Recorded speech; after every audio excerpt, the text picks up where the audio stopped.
வணக்கத்தையும் வாழ்த்துக்களையும் தெரிவித்துக் கொள்கின்றோம். ஒரு முக்கியமான செய்தி உங்களிடம் சொல்வதற்காக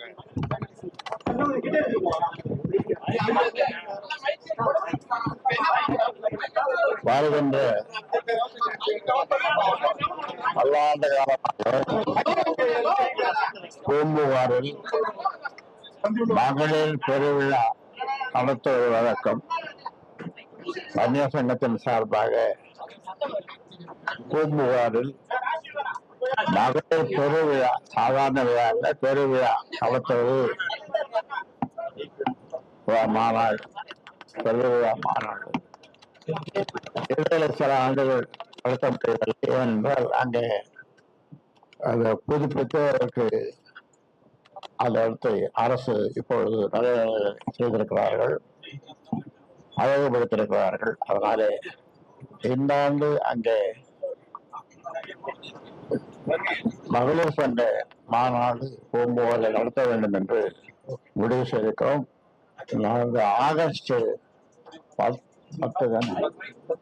ஆகஸ்ட் 10 தேதி அந்த மாநாடு நடைபெறும்.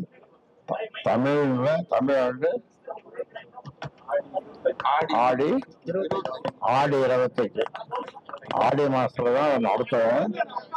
அது ஆடி 25, ஆங்கில ஆகஸ்ட் 10 மாலை 3 மணிலிருந்து நடைபெறும். அந்த வகையில உங்களுக்கு ஊழல் நண்பர்களுக்கு இப்பொழுது அழைப்பு விடுக்கிறேன். அனைவரும் மிக சிறப்பான பெரிய மாநாடு இருக்கும். முழுக்க பெண்கள் கலந்து கொள்வது, லட்சக்கணக்கான பெண்கள் கலந்து கொள்வார்கள். அதனால அனைவரும் உங்களுடைய ஒத்துழைப்போடு இந்த மாநாடு நடைபெறும்.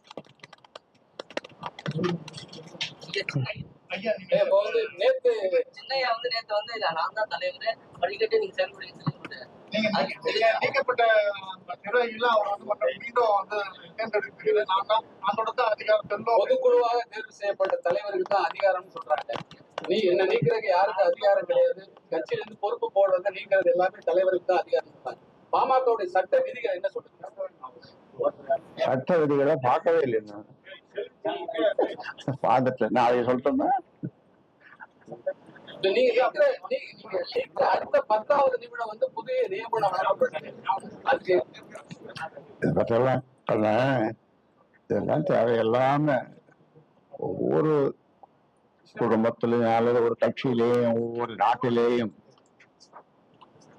நடக்கிற செயல்கள் தான். அதனால இதை ஒன்றும் பெருசுபடுத்திக்காதீங்க.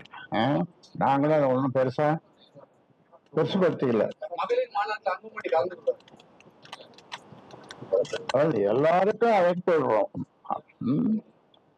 எல்லாரும் அழைப்பு விடுறோம், எல்லாரும் கலந்துக்கலாம். யாரையும் கலந்து கொள்ள வேண்டாம் என்று சொல்லுவதில்லை, சொல்லப்போவதும் இல்லை.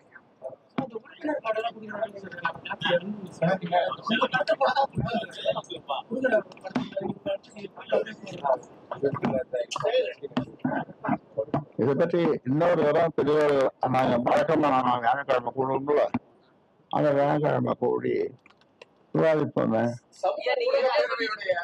சமூக ஊடக பேரவையோட ஆலோசனை கூட்டத்துல வந்து நீங்க பேசும்போது அன்புமணி ராமதாஸ் முதலமைச்சர் ஆகணும்னு பேசிருக்கீங்க. அடுத்த நாளே சில குற்றச்சாட்டுகளை முன் வச்சிருக்கீங்க.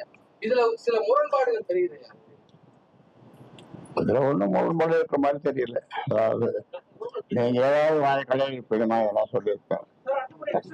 ஏதாவது உங்களுக்கு பின்புலத்துல சிலர் இயக்குவதாக சிலர் வந்து குற்றச்சாட்டுகள் வைக்கிறாங்க. என்ன யாரும் இயக்க முடியாது. நான் 46 வருஷம், 95,000 கிராமங்கள். எத்தனை கிராமங்கள்? 95,000 கிராமங்களுக்கு நான் குமரிப்பூண்டியிலிருந்து குமரிமுனை வரைக்கும் இந்த கிழக்க மேற்க எல்லாம் பயணிச்சவன். 46 வருஷமா பயணிக்கிறேன். உங்களுடைய ஒத்துழைப்போடு, ஊடகங்களுடைய ஒத்துழைப்போடு. எந்த மாவட்டத்துக்கு போனாலும் முதல்ல காலையில பத்திரிகையாளர் சந்திப்பேன். அவங்களோடு 12 மணிக்கு நானும் சேர்ந்து விருது சாப்பிடுவேன். நான் வைக்கிற விருந்தில் அவங்க கலந்துவாங்க, நானும் அவங்களோட உட்கார்ந்து சாப்பிடுவேன். இப்படியெல்லாம் 46 வருஷம் கூடியிருந்து 95,000 கிராமங்களுக்கு பயணம் பண்ணியிருக்கேன். அதனால இன்னும் எத்தனை வருஷம் நான் பயணம் பண்ணோம்னா எனக்கே தெரியாது. ஆனா உங்களுக்கு தெரியும்னு நினைக்கிறேன். ஏன்னா உங்களுடைய வாழ்த்துக்களோடு தொடர்ந்து நான் பயணம் செய்வேன். வெற்றி பயணமாக அது அமையும். அதிகாரம் வந்து உங்களுக்கு இல்ல, கட்சி நிர்வாகிகள் அதிகாரம் உங்களுக்கு இல்லைன்னு சொல்லிட்டு நான் எனக்கு எப்படி பார்க்கறதுங்கிறதெல்லாம் பின்னாடி வேலை சபைக்கு போடுறேன்.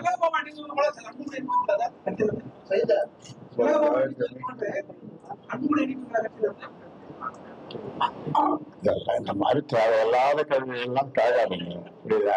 திலகமாக நிற்கிறது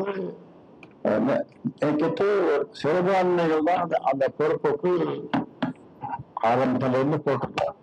ஒரு சிறுபான்மையா இருக்கணும், ஒரு முஸ்லீமா இருக்கணும், இல்ல கிறிஸ்டியனா இருக்கணும். அப்படிதான் இது வரைக்கும் இருந்தது.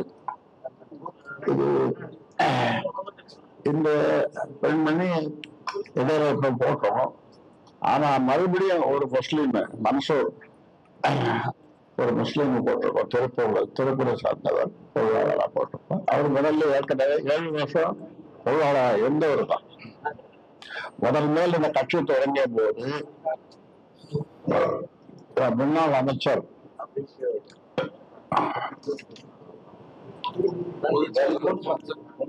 பொன்னுசாமி அவர்கள், முன்னாள் பெட்ரோலியம் துறை அமைச்சர் பொன்னுசாமி அவர்கள் வந்திருக்கார். அதை பார்க்க வந்திருக்காரு. அந்த காலத்துல இருந்து ஒரு சிறுபான்மைக்கு அந்த தொழில் பொறுப்பை கொடுத்தோம். இடையில இந்த மாதிரி ஒரு நிகழ்ச்சி நடத்துறது. அதனால இப்ப அதை சரி பண்ணி ஒரு முஸ்லீமுக்கு மனசூரியம் திருப்பூரை சார்ந்த ஒரு முஸ்லீம் சிறுபான்மைக்கு அதை கொடுத்துருக்கோம். சொல்லும் சொல்லாது சொல்லணும் சொல்லாது திருப்பி பச்சை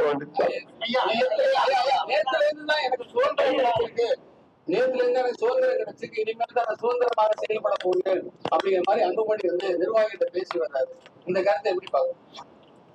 அது சுதந்திரமாக செயல்படுவது, சுதந்திரமாக எண்ணுவது, இதெல்லாம் ஒவ்வொரு மனிதனுடைய அல்லது அவர் சார்ந்த அமைப்பினுடைய கடமை.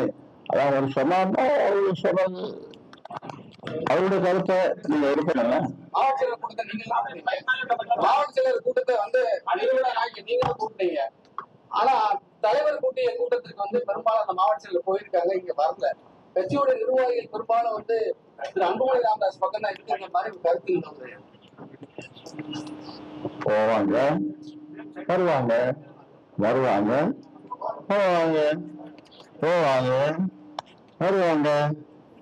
ஒருத்தர் போவாரு, இன்னொருத்தர் வருவாரு, இன்னொருத்தர் போவாரு. அவருடைய செயல்பாட்டை, ஒவ்வொருத்தருடைய செயல்பாட்டை, மாவட்ட செயல்பாட்டை பார்த்து மறுபடியும் மாற்றம் வேற ஒருத்தர் வருவாங்க. எல்லா கட்சியும் நடக்கிறது. நிர்வாகிகளையும் தொண்டர்களையும் ஒரு குழப்பத்தை உண்டாக்குறது இந்த மாதிரி கட்சி நிர்வாகிகள். ஒன்றும் குழப்பம் இல்லை. நாம நினைச்சோம்னா குழப்பம் நினைச்சோம்னா குழப்பம்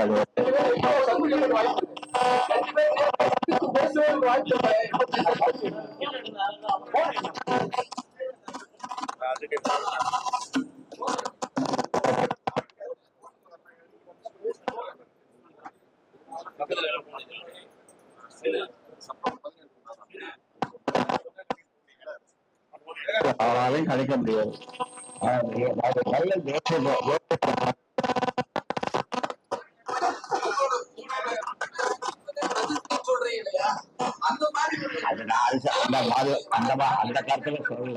அந்த கருத்துல சொல்ல பொதுவா சொல்றேன், உலக நேரடியே சொல்றேன். நீங்க ஒரு தீர்வு சொன்னீங்கன்னாக்கா அந்த அந்த அவர் அடிப்படையில நான் யோசிக்கிறேன்.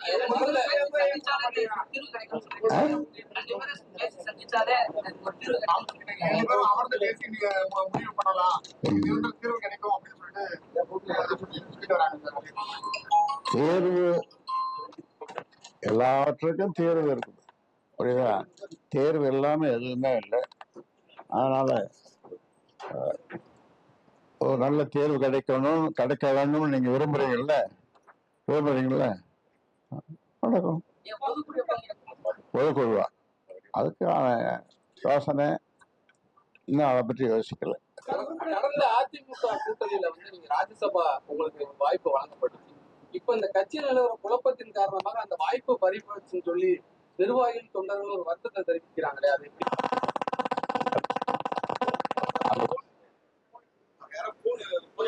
போன் ஆஃப் பண்ணுங்க. போன்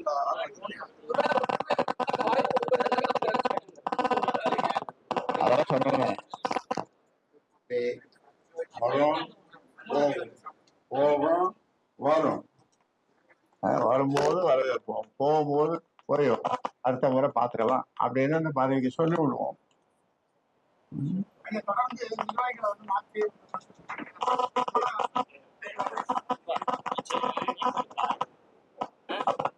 தொடர்ந்து மாற்றுவோம், போடுவோம், போட்டு தான் இருக்கோம். அந்நியர் சங்க மாநாட்டுக்கு தலைவராக இருந்தார். இந்த சோழமண்டல மகளிர் மாநாட்டு யார் யார் தலைவர்? மாநாட்டு குழு தலைவர் மூத்த அருள்மொழி அந்நியர் சங்க தலைவர், அவர் தான் அருள்மொழி குழு தலைவர். அவர் பல குழுக்களை அவர் உண்டாக்குவார்.